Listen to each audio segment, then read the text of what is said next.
站定于今日上午10点起至28日上午10时止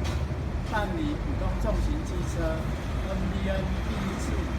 及电动普通重型机车 ENV 第二次网络车牌标售。标售的车牌分为3等级竞标，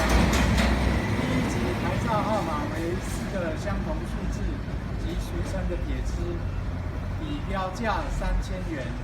其余第2、3级号码以标价2000元。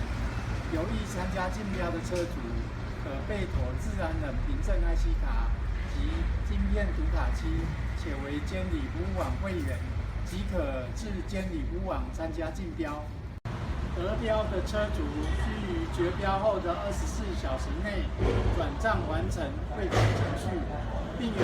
决标次日起3个月内至彰化监理站申领牌照。逾期未完成领牌登记的话，将视同放弃得标领牌权限。该号牌则会另依相关规定核发，已缴纳之得标或选号金额也不予发还。提醒参与竞标的车主，投标前请务必详阅投标须知及流程等说明，